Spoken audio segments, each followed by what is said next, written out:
मस्ती zone TV cartoon कहानी।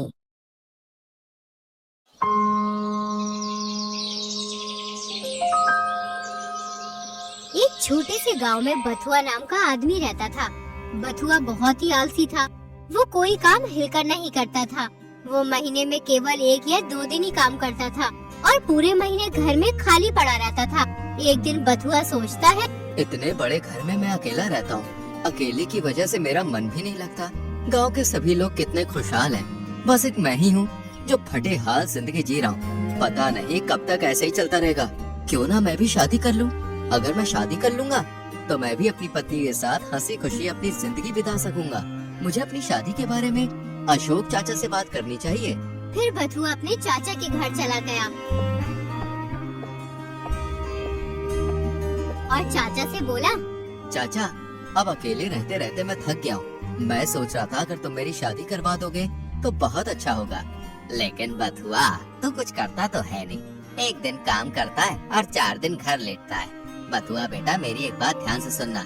जो लोग घर बसाते हैं उन्हें मेहनत मशक्कत करनी पड़ती है और मेहनत मशक्कत तुम करना नहीं चाहते तो फिर ऐसे कैसे काम चलेगा। चाचा, मैं आपसे वादा करता हूँ मैं खूब मन लगाकर मेहनत करूँगा और पैसे कमाऊंगा। लेकिन आप मेरी शादी करवा दीजिए जिससे मेरा अकेलापन दूर हो जाए। ठीक है बथुआ, मैं जल्द ही कोई अच्छी सी लड़की देखकर तुम्हारी शादी करवा दूंगा। कुछ ही दिनों में अशोक चाचा ने बथुआ की शादी करवा दी। बथुआ जब अपनी पत्नी को लेकर अपने घर पहुंचा, तो बथुआ के घर की हालत देखकर उसकी पत्नी सुषमा घबरा गई। वो सोचने लगी, हे भगवान, ये घर है या कबाड़ खाना? क्या हाल बना रखा है घर का। क्या हुआ सुषमा, तुम क्या सोच रही हो? आज से घर तुम्हारा ही है।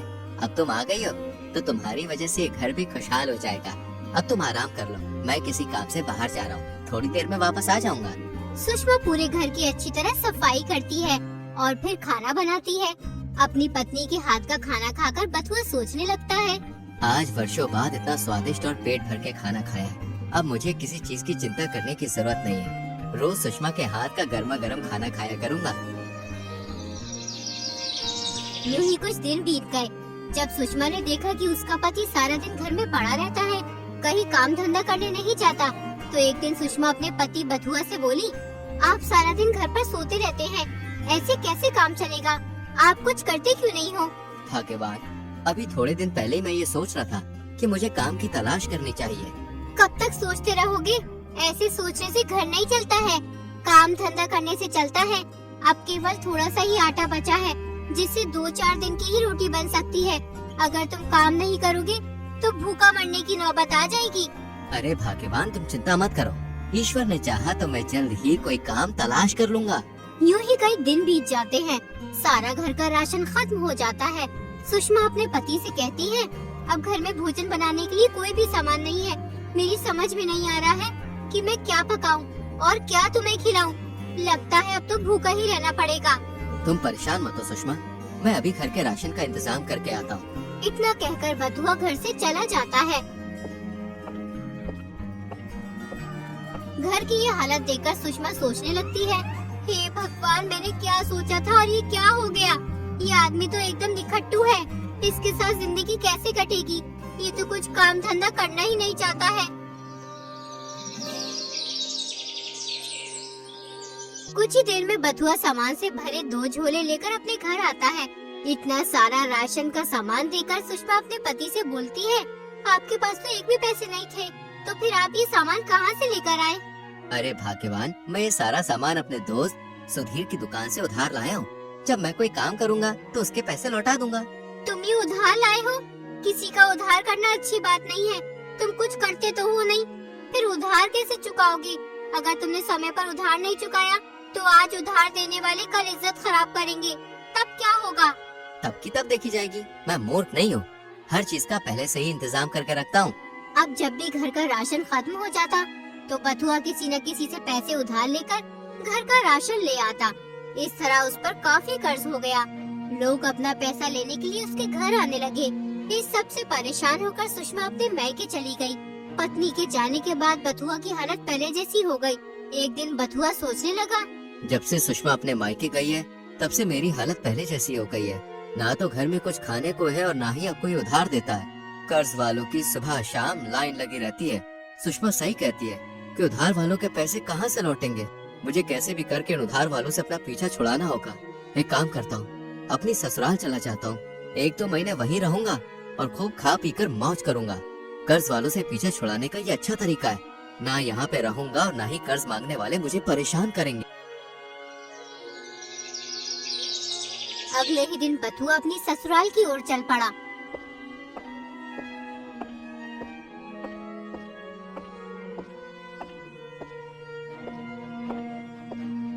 चलते चलते वो बहुत थक गया। पैर में बहुत दर्द होने लगा है। थोड़ी देर इस पेड़ के नीचे आराम कर लेता हूँ, वरना ससुराल पहुँचते पहुँचते तो मैं मर ही जाऊंगा। फिर बथुआ कुछ देर के लिए उस पेड़ के नीचे सो जाता है। कुछ देर आराम करने के बाद वो अपनी ससुराल की ओर चल पड़ा।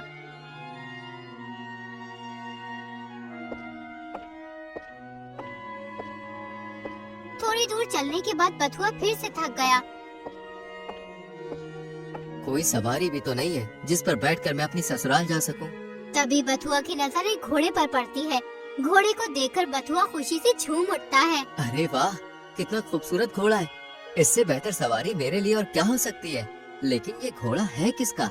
इसका मालिक कहीं नजर नहीं आ रहा। लगता है ये अपने मालिक की नजर से बचकर भाग गया है। वाह ऊपर वाले वाह, आज तो मजा ही आ जाएगा इस घोड़े की सवारी करके। फिर बथुआ उस घोड़े के पास जाकर उसके पीठ पर बैठ गया। अरे वाह, ये तो बहुत ही सीधा मासूम घोड़ा है। इसने मुझे अपनी पीठ पर कितनी आसानी से बैठा लिया। अब तो मुझे अपनी ससुराल पहुंचने में बहुत ही कम समय लगेगा। हाँ मेरे सीधे और शरीफ घोड़े, चल जल्दी मुझे मेरी ससुराल पहुंचा दे। उसके बाद मैं तुझे पेट भर के काले चने खिलाऊंगा। बथुआ के कहते ही घोड़ा चलने लगता है। फिर वो बहुत तेजी से भागता है। घोड़े की रफ्तार इतनी ज्यादा हो जाती है कि बथुआ की हालत खराब हो जाती है। फिर बथुआ घोड़े की पीठ से नीचे जमीन पर गिर जाता है। हाय मार डाला कमबख्त ने, मैं तो इसे बड़ा सीधा समझ रहा था। लेकिन ये तो एक नंबर का बदमाश निकला। आज मैं इस घोड़े की ऐसी मरम्मत करूंगा कि ये भी जिंदगी भर याद रखेगा कि मेरा भी बथुआ से पाला पड़ा था। रुक, अभी रुक, तुझे मैं अभी मजा चखाता हूँ। फिर बथुआ ने उस घोड़े को एक पेड़ से बांध दिया। उसके बाद उसे पीटने लगा। एकदम बथुआ के दिमाग में ख्याल आया कि कहीं इस घोड़े का मालिक मुझे घोड़े को पीटता हुआ देख न ले। अगर इसके मालिक ने मुझे देख लिया तो मेरी खैर नहीं होगी। फिर बथुआ उस घोड़े को पेड़ से बांधकर अपने ससुराल की ओर निकल पड़ता है। कुछ ही देर में वो अपने ससुराल पहुंच जाता है।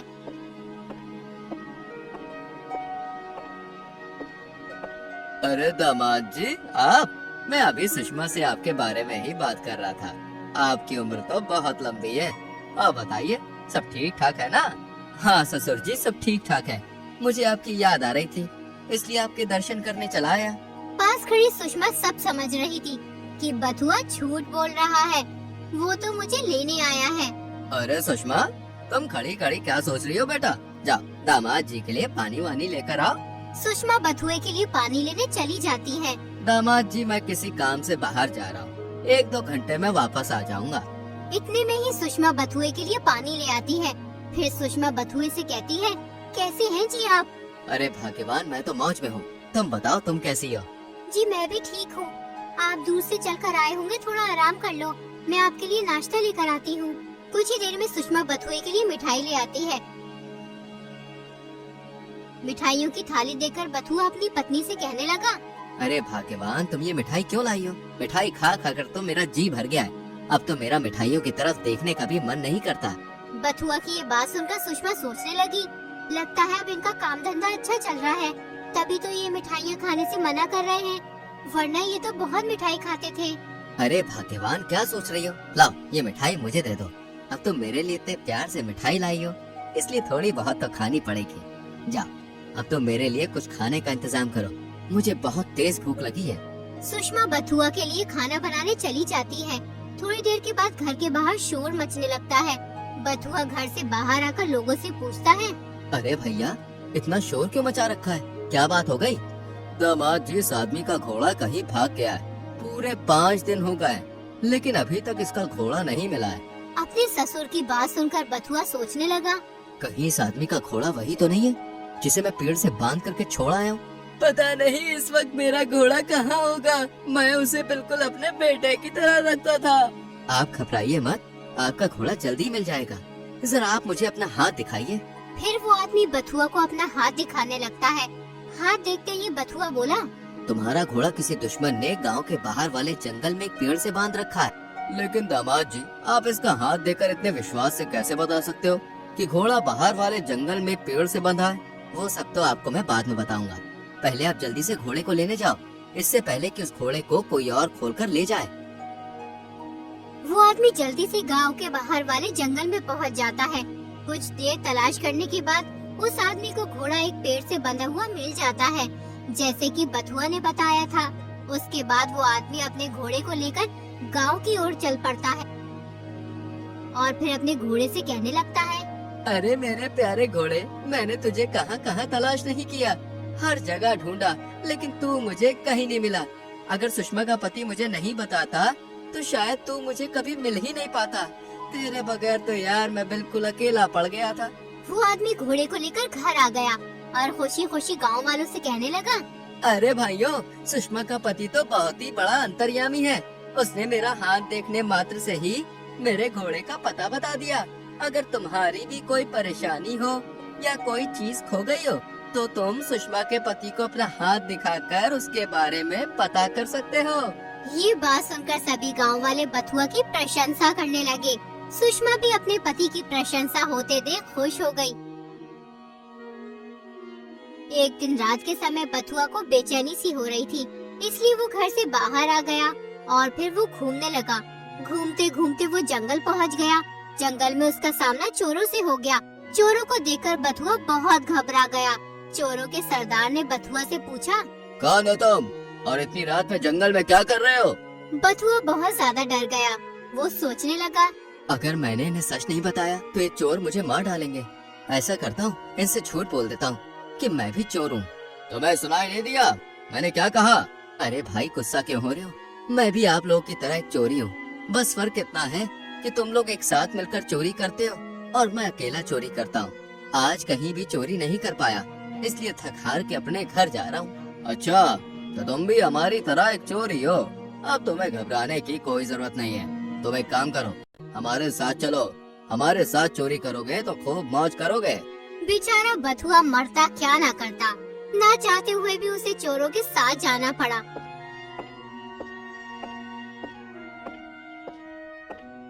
फिर चोरों का सरदार बथुआ से बोला, देखो बथुआ, आज से तुम हमारे साथी हो। मेरी एक बात ध्यान से सुनो। हम जिस घर में भी चोरी करने जाएंगे उस घर से हमें केवल वही सामान चुराना है जो कीमती हो, और अपनी कोई भी ऐसी चीज वहाँ नहीं छोड़ना जिससे हम पकड़े जाएं।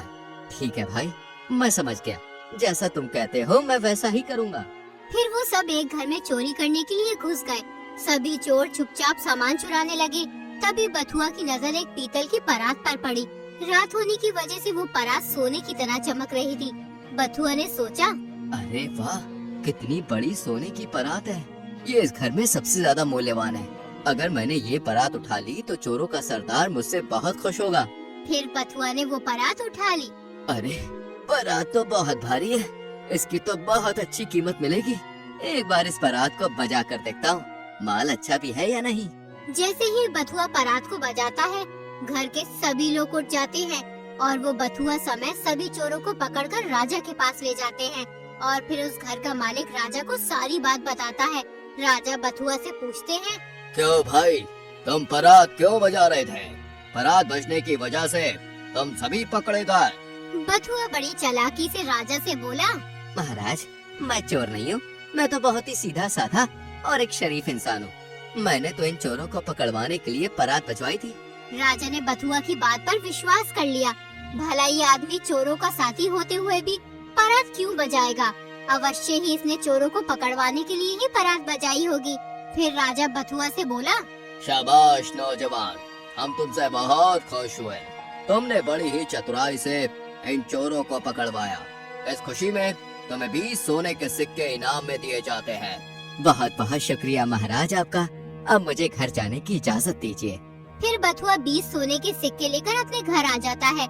जब बथुआ अपने ससुर को 20 सोने के सिक्के दिखाता है तो उसका ससुर कहता है, अरे दामाद जी, इतने सारे सोने के सिक्के कहाँ से लाए हो? ससुर जी, ये सोने के सिक्के मुझे महाराज ने दिए, क्योंकि मैंने चोरों को पकड़वाया, इसलिए महाराज ने मुझे ये 20 सोने के सिक्के इनाम में दिए। दामाद जी, हम लोग तो रात से आपको तलाश कर रहे थे।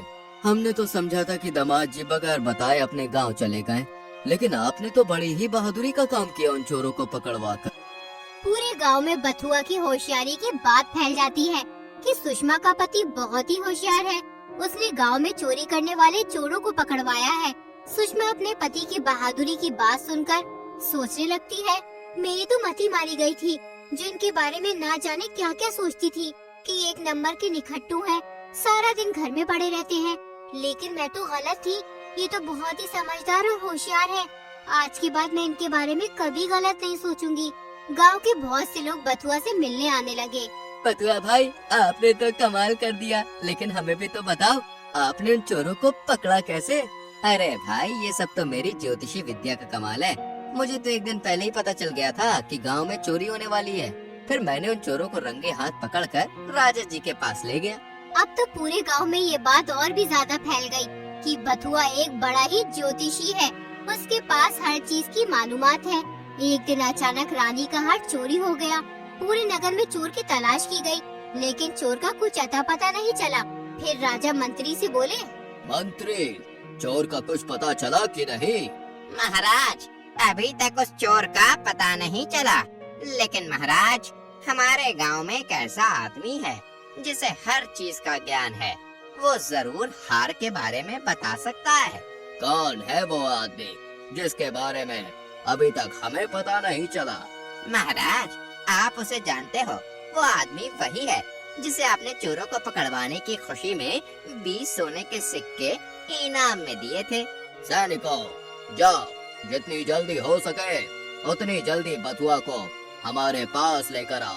फिर 2 सैनिक बथुआ को पकड़कर राजा के पास ले आते हैं। फिर महाराज बथुआ से कहते हैं, सुना है कि तुम बहुत बड़े ज्योतिषी हो, तुम्हें हर चीज का ज्ञान है। थोड़ा बहुत जानता हूँ अन्नदाता, ईश्वर की कृपा से। ज्योतिषी बथुआ, तुम वाकई आला सोच वाले आदमी हो। जो लोग अक्लमंद होते हैं वो कभी अपनी सलाहियतों की तारीफ नहीं करते। अब तुम मेरी बात जरा ध्यान से सुनना। रानी का हार कोई चुरा कर ले गया है। तुम्हें हर चीज का ज्ञान है। अब तुम हमें बताओ, रानी का हार कौन चुरा कर ले गया है? तुम्हारे पास कल तक का समय है। कल तक रानी का हार मिल जाना चाहिए, वरना तुम्हारी खैर नहीं। जो हुक्म महाराज, कल तक रानी का हार जरूर मिल जाएगा। इतना कहकर बथुआ अपने घर चला गया और फिर सोचने लगा, अब क्या होगा बथुआ? मैं रानी का हार कहाँ से तलाश करूं? अगर मैंने कल तक महाराज को रानी का हार नहीं दिया तो वो तो मुझे सूली पर लटका देंगे। मुझे ये मेरे झूठ बोलने की सजा मिल रही है। अब मैं क्या करूं? हे ईश्वर, मेरी मदद कर। बथुआ ये सोच ही रहा था कि उसके पास उसकी पत्नी सुषमा आ जाती है। वो बथुआ से कहती है, क्या हुआ जी, आप इतने उदास क्यों हुए और आपको महाराज ने क्यों बुलाया था? महाराज को मुझसे कोई जरूरी काम था, बस इसी सिलसिले में बुलाया था। अच्छा, अब तुम जाओ और मुझे कुछ देर आराम करने दो, मैं बहुत थका हुआ हूँ। फिर बथुआ घर के बाहर चारपाई पर लेट गया। वो पूरी रात सोचता रहा कि कल राजा मुझे मार देगा, इसलिए उसे नींद भी नहीं आ रही थी। तो बथुआ उठकर बैठ गया और खुद से ही बातें करने लगा। अरे निंदिया, सुबह राजा गर्दन काटे तो हारी, इससे पहले राजा तो हारी गर्दन काटे, उससे पहले तू आजा। बथुआ ये बात खुद से इसलिए कह रहा था कि नींद तुम जल्दी आ जाओ, सुबह तो राजा मेरी गर्दन काट ही देगा। लेकिन बथुआ की ये बात उसके पड़ोस में रहने वाली औरत सुन लेती है। उसका नाम निंदिया था। वो राजमहल में काम करती थी। वो ही रानी का हार चुरा कर लाई थी। बथुआ के मुंह से ये बात सुनकर वो औरत डर जाती है। अरे लगता है बथुआ ज्योतिषी को मेरे बारे में पता चल गया है। अब वो राजा को बता देगा, फिर राजा मुझे और मेरे पति को मार देगा। फिर वो औरत बथुआ के पास पहुंच जाती है और बथुआ से कहती है, अरे मुझे माफ कर दो ज्योतिषी, आप महाराज को मत बताना कि हार मैंने चुराया है, वरना महाराज मुझे और मेरे पति को मार देंगे। मुझे कैसे भी बचा लो, मैं लालच में आ गई थी। ठीक है, मैं राजा को तुम्हारे बारे में नहीं बताऊंगा। जाओ, वो हार मुझे ला कर दो। फिर निंदिया बथुआ को वो हार लाकर दे देती है।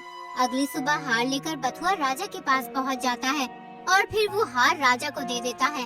रानी का हार देकर महाराज बहुत खुश होते हैं और वो बथुआ से कहते हैं, बथुआ ज्योतिषी, तुम्हारा जवाब नहीं, वाकई हर चीज का ज्ञान है। हम तुमसे बहुत खुश हैं, इसलिए हम तुम्हें 100 सोने के सिक्के देना चाहते हैं। फिर राजा बथुआ को 100 सोने के सिक्के देकर विदा कर देते हैं।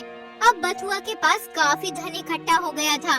फिर बथुआ अपनी पत्नी को लेकर अपने गांव चला जाता है और वो अपना सारा कर्ज चुका देता है। उसके बाद बथुआ एक बहुत ही आलीशान घर बनाता है और अपनी पत्नी के साथ खुशी से जीवन बिताता है।